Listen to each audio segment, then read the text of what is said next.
তারিখ শুধু একটা সরকারের পতন ছিল না, এটা ছিল গণমানুষের গণরোধের একটা প্রতিবাদের ভাষা, সকল দুর্নীতি সকল অন্যায়ের।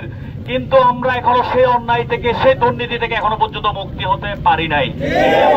আপনারা জেনে যাবেন, আমি বিদ্যুৎ অফিসের আজকে যারা হয়তো গোয়েন্দার মাধ্যমে আদার যে কোনো আমাদের মেসেজ গুলো যদি পান, এই দিঘিনালার ইতিহাস সম্পর্কে আপনারা জানবেন। এই দিঘিনালার ইতিহাস অনেক করুণ এবং কঠিন। এখানে যেমন শান্তি সম্প্রীতির যে বন্ধন থাকে, ঠিক তেমনি ভাবে প্রতিবাদ হয় কঠোর ভাবে।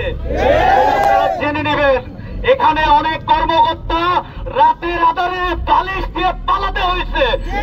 গতকালকে প্রোগ্রামের কর্মসূচি দেওয়ার পর থেকেই আপনারা পাগল হয়ে গেছেন।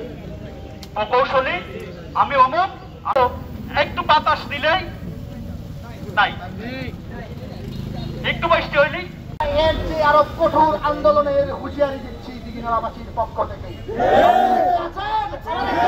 কিন্তু আমরা যখন একটা নিরীহ মানুষের বাসা বাড়িতে কাজ করে ভাত খাই, দিন মজুর, সে দিন এনে দিন খায়, কিন্তু যখন মাস শেষে তার বিল 400 টাকার জায়গায় 2000 টাকা হয়, তখন আর তার দেওয়ার পক্ষে সম্ভব হয় না। পত্রিকার নিউজ কাভারেজে দেখলাম আমাদের এই বিদ্যুৎ অফিস পুরস্কার পায়, মেডেল পায়। এই মেডেল হচ্ছে সেই মেডেল আমাদের এখানে দুর্নীতি করে এখান থেকে ট্যাক্স সিস্টেম করে তারা এই মেডেল পায়। এই মেডেল আমরা ধরে প্রিয় বন্ধুগণ, একটি বাড়িতে বিদ্যুতের ডাবল ঘাটতি থাকে, আমাদেরকে বিদ্যুতের যে বিল ডাবলের চেয়ে ডাবল দিতে হয়।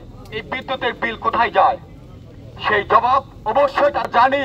এক একটি গ্রামে মিটারবিহীন বহু বিদ্যুৎ তারা সার্ভিস দিচ্ছে, বন্ধ করতে হবে। আন্দোলন করেছি দুর্নীতিবাজদের বিরুদ্ধে, কিন্তু দুর্নীতিবাজ এখনো পর্যন্ত যদি বাংলাদেশ থেকে বিতাড়িত হয়, মনে হয় দিঘিনালা থেকে এখনো বিতাড়িত হয়। এই সমস্ত দুর্নীতিবাজ যারা আমাদের পকেট কেটে এই দিঘিনালা মানুষকে বিদ্যুৎ দিয়ে কষ্ট দিয়ে যারা আজকে দুর্নীতি করে হাজার হাজার কোটি কোটি টাকা তারা পকেটবাড়ি করতেছে, আমরা তাদেরকে দিঘিনালা দেখতে চাই না। প্রত্যেকটা মিটার বাড়িতে বাড়িতে গিয়ে চেক করে আমাদেরকে বিল করতে হবে। আমাদেরকে নিরবিচ্ছিন্ন বিদ্যুতের ব্যবস্থা করতে হবে। দুর্নীতিবাজদের সরকারি আইন অনুযায়ী যে ব্যবস্থা, সেই ব্যবস্থা গ্রহণ করতে হবে। আজকে হয়তো আপনারা দেখবেন আমরা সংখ্যায় কম, যদি আমাদেরকে